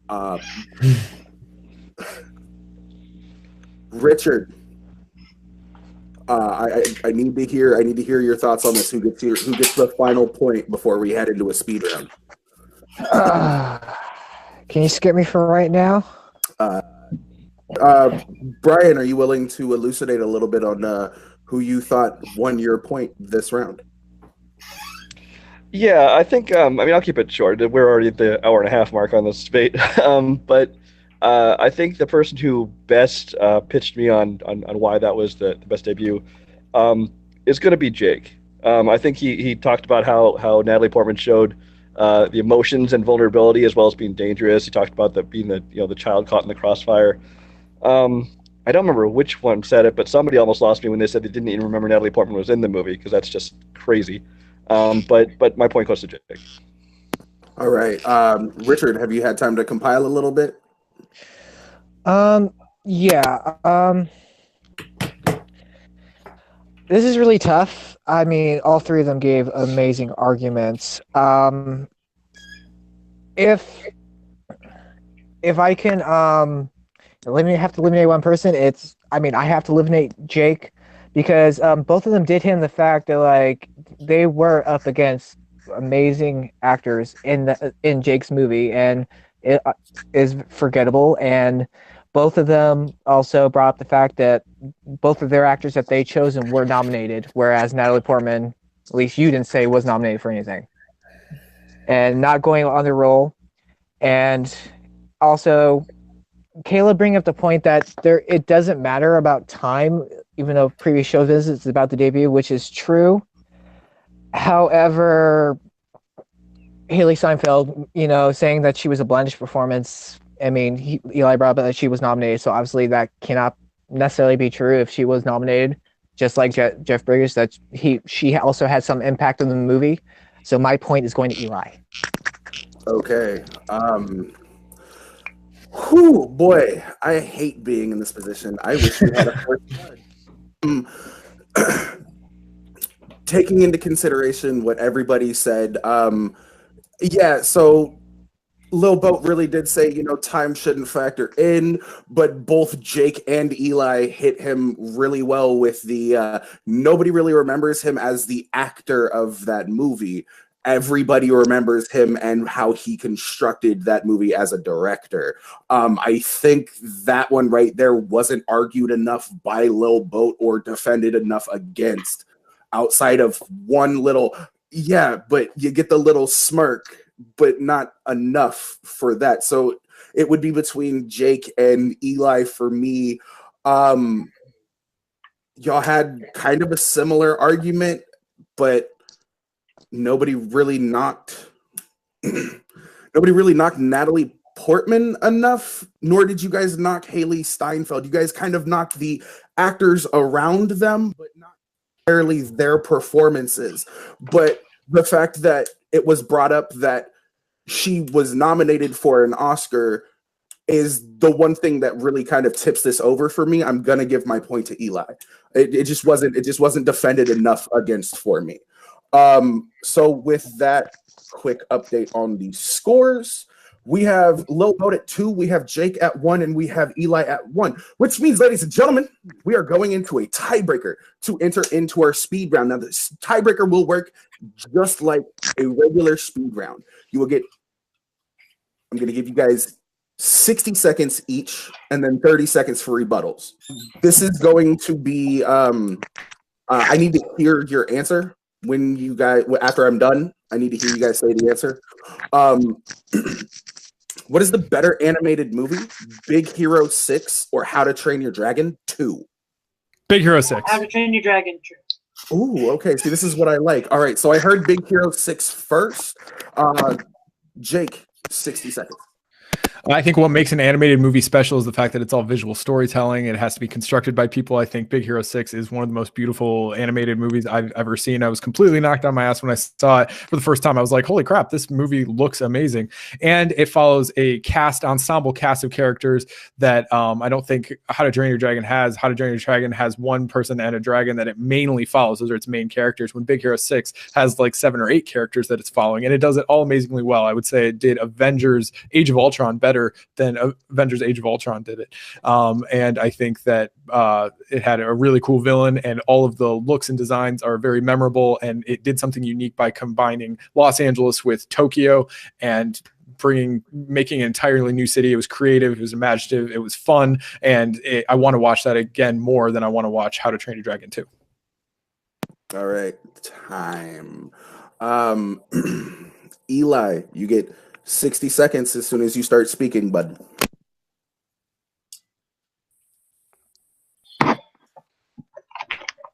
Okay, if you want to talk about visual storytelling, you only have to look about every single dragon when you see them. Seeing them flying in the air, seeing the multiple colors, seeing the vibrant colors that How to Train Your Dragon 2 carries alone is enough to make you go, wow, this is visually stunning, and I love the character, and I love the colors that are being shown. And the character development of Hiccup, from being someone that really doesn't want to be a leader of a clan to deciding and becoming the leader of the clan, is a great character development story right there. And you talk about how Big Hero 6 has a lot of characters. That sort of bogs down the main hero story, because the main hero story has to be the center and the focus. And also seeing the story of Hiccup finding his mother again and rejuvenating that relationship is enough to make anyone cry their eyes out, because everyone loves their mother, and that's exactly how I feel when I see that story. And even seeing the interactions of Hiccup and Toothless once again, it's still one of the best interactions between an animal and a person. Ooh, very nice openings from the both of you. Jake, you get 30 seconds as soon as you start speaking. The difference between Big Hero 6 and How to Train Your Dragon 2 is that How to Train Your Dragon 2 had an entire movie to set up and perfect its formula, which I don't even think it did by the second one, but it had time to flesh out what that world was. Big Hero 6 had to do it in one movie, and it did it so successfully that I remember it way more than I remember How to Train Your Dragon 2. I can't remember any of the characters' names in How to Train Your Dragon 2 besides Hiccup and Toothless, which is a no-brainer, and with Big Hero 6, you've got all these colorful characters. You got Honey Lemon. You got, I can't even remember all the other ones. But my point is that I remember the movie more than I remember How to Train a Dragon, and it's more fun and more so we will go over to Eli. Eli, you got 30 seconds. I'll give you a couple of extra seconds since he had a little runoff. I'm sorry. You talk about unmemorable characters, and you can't even remember the characters from your movie. At least I can remember 2 of my own supporting characters, known as Tough Nut, Rough Nut, Astrid, and even the villain, Drago Bloodfist. And I believe that Big Hero 6 needs to focus more on their main character, because that's who they're focusing on. That's what the story needs to be about, the main character. And I believe the movie itself has a lot of great comedy with its supporting cast, and even having Aaron, played by Jon Snow, is freaking fantastic. And again, visually, it's fantastic. The story continues to hold up. That first story was just a setup, but this story continues. Time. Okay.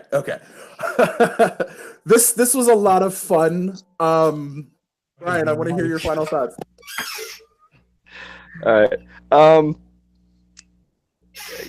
want to say one thing that I think Eli hit Jake really good on is Jake started, talking about how you couldn't remember the characters, but then he couldn't remember the names of characters in his own movie. And I think he shot himself in the foot right there. Although at the same time, I could be wrong, but it looked like Eli was like reading them off the computer screen when he listed his, but I don't know. I'm not taking that into consideration. I was just saying. As far as which one wins, this one's a real toss-up for me. I think I'm leaning towards Jake just because he talked about, in addition to, fun and imaginative, he was able to, set it up all in one film, and it made it memorable without needing another film to support it. And barely, I give my point to Jake. All right. Richard.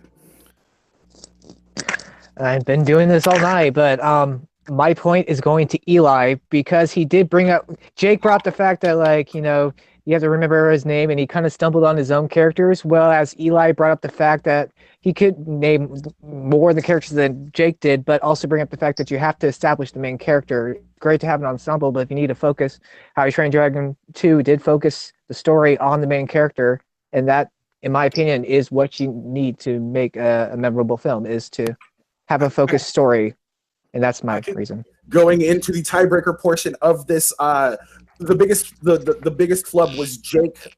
Oh, I can't remember any of the characters' names, and then fucking up everybody but Honey Lemon's name, unfortunately.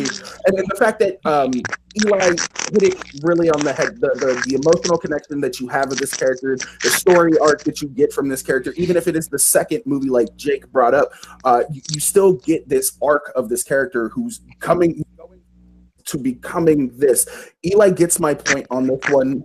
This was fantastic for everybody, but at this point in time, we are going to have to say goodbye to Jake. All right, ladies and gentlemen, so we're entering into our speed round. So it is Little Boat with 2 points and Eli with 2 points as well. Unfortunately, we had to say goodbye to Jake, but he's being a great competitor and sticking around, maybe helping us have a little bit of a conversation about all this. So question number 1 is one of those ones where I need to hear the both of you say it, but our speed round will work like this. Your first question, you get 30 seconds, 15-second rebuttal, and that'll work for this question, but our next question is going to be a little bit special. Just on the way we do our time frame, and I'll explain that when we get to that question. So our first question is, which of these movies based on a video game was Prince of Persia or Assassin's Creed? Prince of Persia. I mean, I can go for Assassin's Creed. So I've heard Prince of Persia first. From Lil Boat, you will get 30 seconds. It'll start when you start talking. Prince of Persia is a beautiful looking movie. Like everything looks great. The culture of like the Persians really looks beautiful, and people like it's not a bad movie. Like it's a fine movie. Gyllenhaal's actually pretty good. The villain played by Ben Kingsley is actually really, really fascinating. He's the best part of that movie. But yeah, like everything, like the sands, everything just looks beautiful. Like the buildings, it's a beautiful looking movie. Assassin's Creed looks ugly. It's all gray and black and dark. Yeah. I want Zack Snyder. Yeah. Time. I love that. That needs to be a sound clip. Along with, I got eaten by a bear. Eli, 30 seconds. I'm going to give you a little extra since I didn't stop him in time, so you get a couple of extra seconds. I will let you know when you need to stop.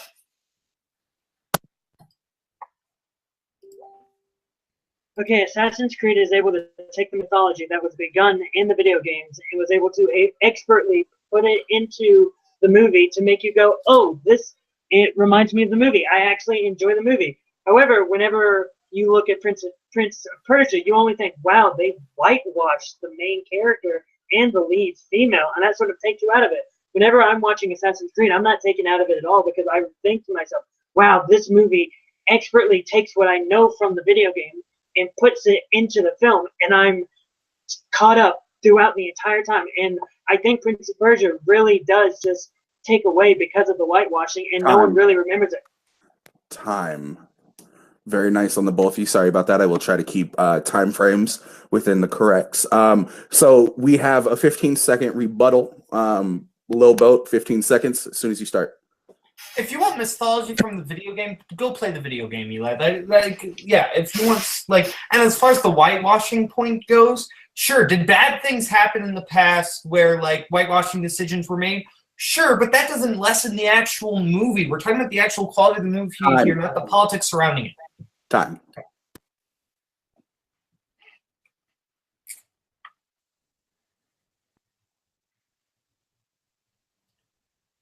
I think whenever I think about... Wait, hold on. Can I... Whoa. Yeah. No, I was muted. I said it, but nobody heard me. Eli, 15 seconds whenever you start talking. Okay, when I think of Prince of Persia, I think of a very bland movie that Disney made that's very similar to The Lone Ranger, in which it's not a good adaptation of anything. Whenever I watch Assassin's Creed, I think to myself, oh, this is actually a very good adaptation of the actual video game, and that's what I want to watch. I want to watch a good video game adaptation, and Assassin's Creed is exactly what that is. Time. Okay. We'll bust through this real quick. We do have somebody who needs to step away here soon. So, Richard, thoughts, ideas? Both people described their movies. Caleb went with it, had beautiful scenery. Ben Kingsley, the villain, he said he played a really good job playing it bad. Both were very vague. Eli mentioned the fact that Prince of Persia did whitewashing. Caleb sort of defended it, but not really defended that. Whereas Eli said it was more video game accurate for the movie. Well played. My point's going to Eli. All right. Brian. I think early on, when you first did the question, I thought Eli was funny when he goes, well, I guess I can do Assassin's Creed, which told me that even he didn't believe in what he was saying. That kind of set him off on the wrong foot. Neither argument really swayed me. I think the only thing that really tipped me one way was Caleb at one point said, yeah, it's continuing the game, but we want to keep the game in the game. We got to look at the movie by itself. And for that reason only, I give it to Caleb. Okay.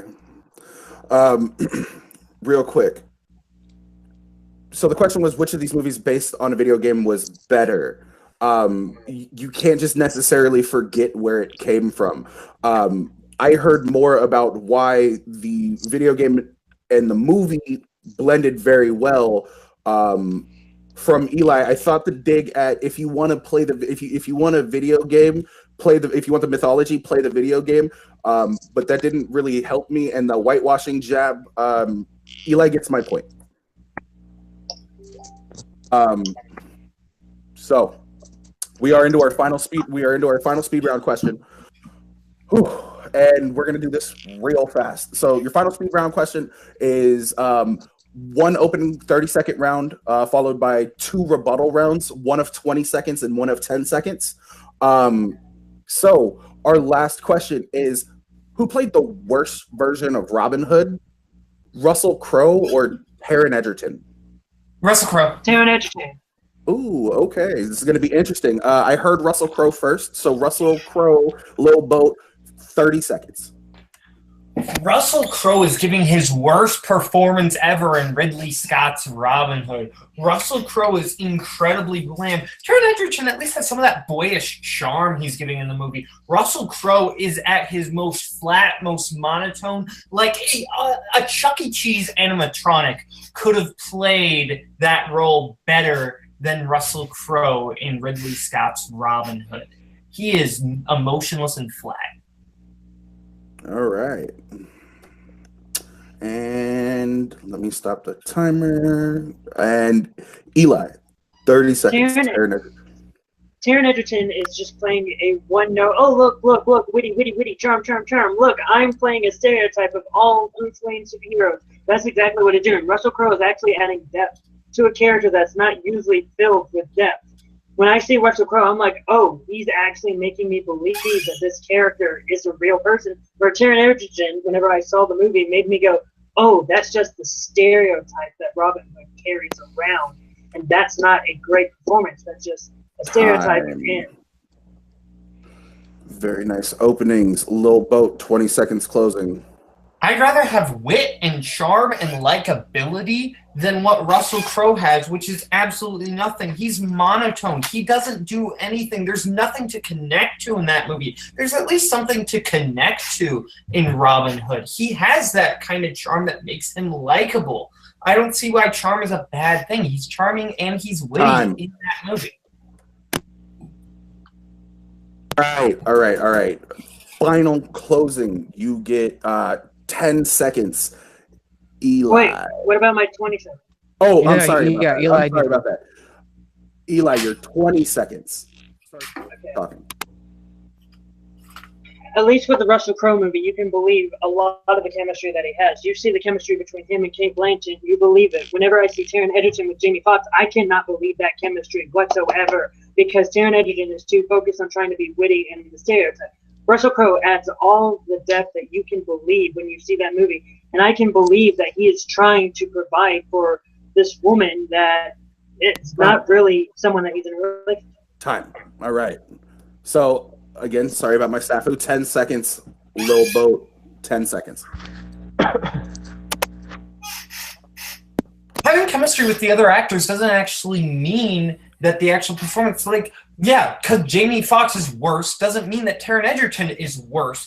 And Russell Crowe is just bland. He's good in other things. But 10 seconds goes by in a flash, I know. Eli, I won't forget you this time, but 10 seconds when you start. The way you can make sure that you can have a good performance is if you can have chemistry with other characters. And Taron Egerton does not have good chemistry with any of the characters in Robin Hood.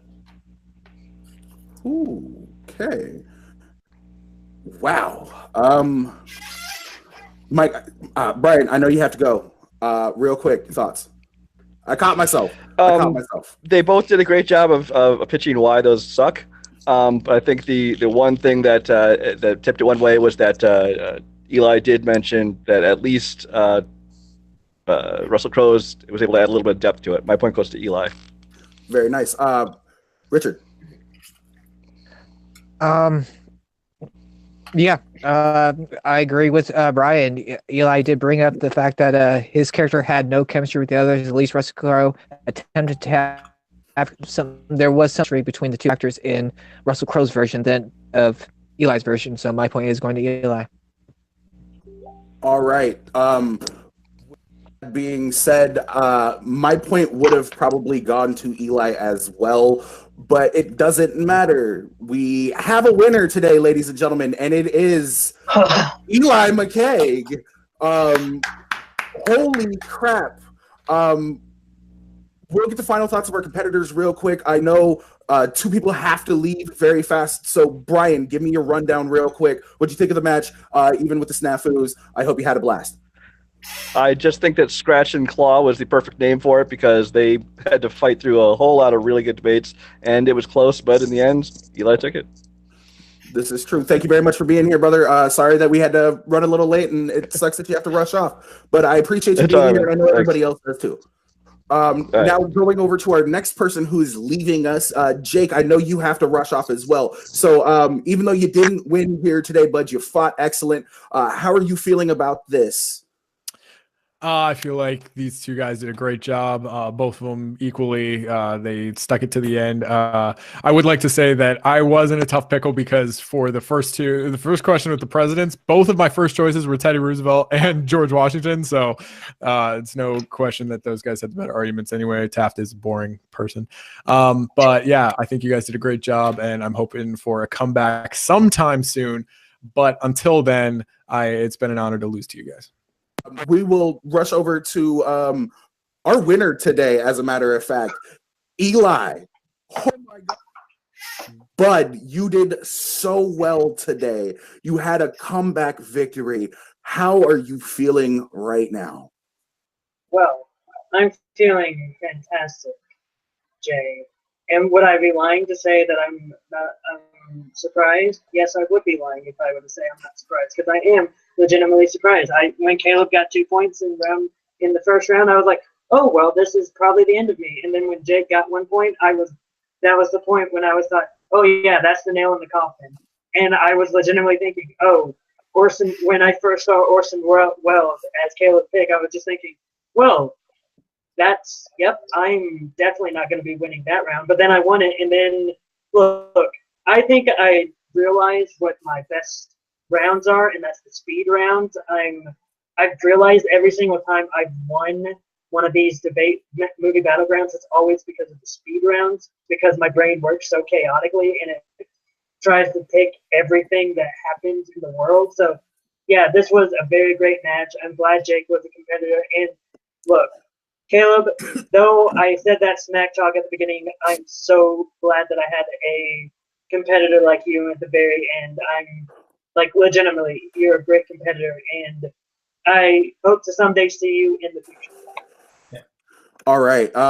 So let's go over to our unfortunate second place winner today, second place finisher today, Caleb Boatman. I hope we'll still do Burns and the Boatman after this. I don't want you to hold anything against me, buddy. How are you feeling? You don't need to be the guy to hold grudges. I mean, really. I guess I do hold grudges for Billy Nichols in the second grade. I want my milk money back, Billy. Are you watching this, Billy? Are you? He's not watching this. Oh, okay. Hi. So, What happened to your hair? I lost a bet. Let's make I don't it even happen. finish my interviewer. So, I get to play the winner of this match. I've been watching since about question number 2. I know he isn't here right now, but Jake did really well. He was a great competitor, and he will do great things in the future, but definitely needs that experience to get there. Caleb, Mr. Boatman, your style is very predictable. You're not even the best debating, Caleb, and you defaced Montreal Smoked Meat, so you're essentially a terrorist. Now, Eli, you have a bright future ahead of you. I can definitely sense that. But, like the other competitors, your style is predictable. I already have counterpoints for your style, and you're gonna lose. It's straight put. I am 3-0 for a reason, and I will prove to you why whenever we step into Battleground. Hey, look, like Luthor wannabe. Why don't you keep your mouth shut and let the rising stars actually rise? Because look, you may be keep my talking mouth about shut? yeah. How about you keep your mouth shut Not for possible. 1 second and shut your damn face so I can talk.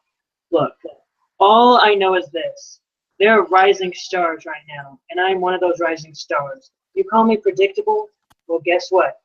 I'm going to study harder. I'm going to study your techniques a whole lot better than you can possibly study mine.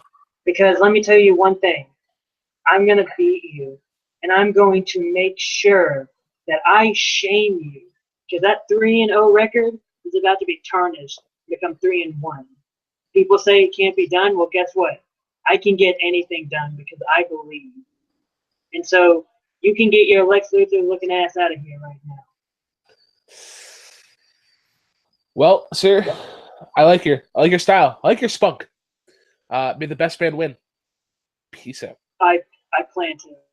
All right, now that interruption You is stole out that line from Monsters, Inc. All right, now that that's out of the way, we can get back to what we were doing. It was just the perfect segue. Lil Boat, your interview was just interrupted. You had a hell of a showing today. It looked like you were going to win. Just comeback after comeback for Eli over here. Let's go ahead and finish up your thoughts. Yeah, Jake and Eli were both really competitors. This was one of the funniest matches I've ever played. I think, there were just a ton of funny moments. I played my hand maybe a little bit too early. I got my energy, at its top a little too early. I probably peaked, maybe jumping on the couch was a bad decision. But it was fun, so I'm okay that it happened. Eli played a great game, and I hope he beats Brooklyn because Brooklyn, Montreal Smoked Meat. I actually have never had it, but I say it sucks because people have told me that, and as we know, people are right because people don't think that Citizen Kane that is a good performance, so that means people are right. And all kidding aside, seriously, this was a great match. Eli and Jake played phenomenally. It was just a killer match.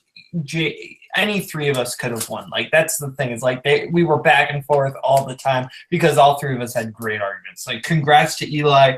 I can't wait to see you face Brooklyn. That's gonna be a really fun match.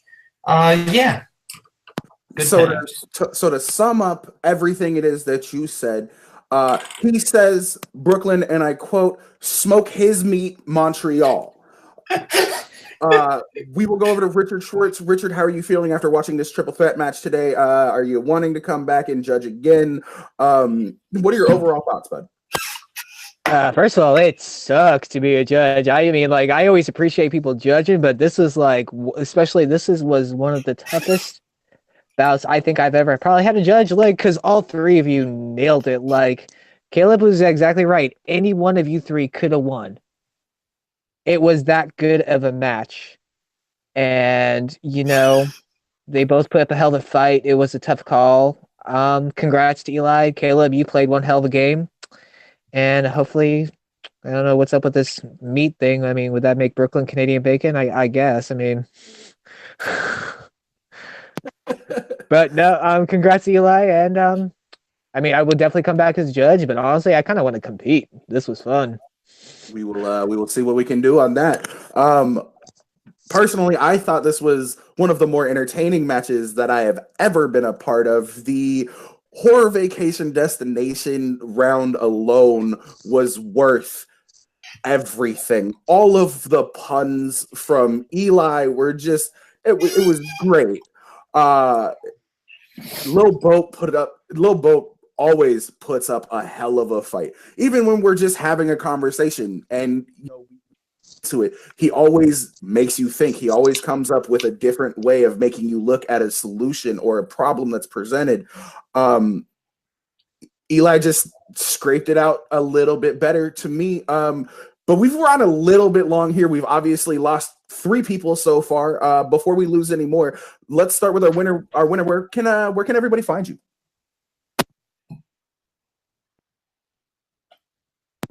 Eli. Wait, who? Our winner. Sorry. He still can't believe he won. He still can't believe he won, ladies and gentlemen. Eli, where can they find you?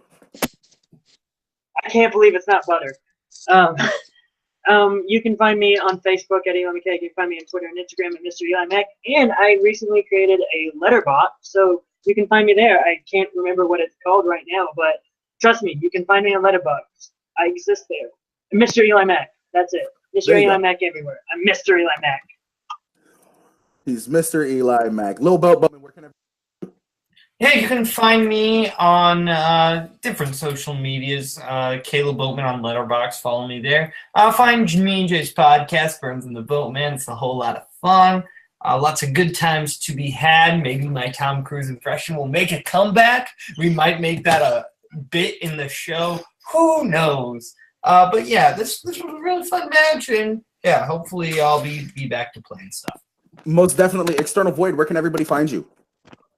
Well, you can find me on Facebook under Richard Schwartz. You can find me on YouTube and Twitter under External Void, where I do mobile WWE Champions gaming, and then you can find me walking around LA because, hey, that's fun. Back to you, Jay.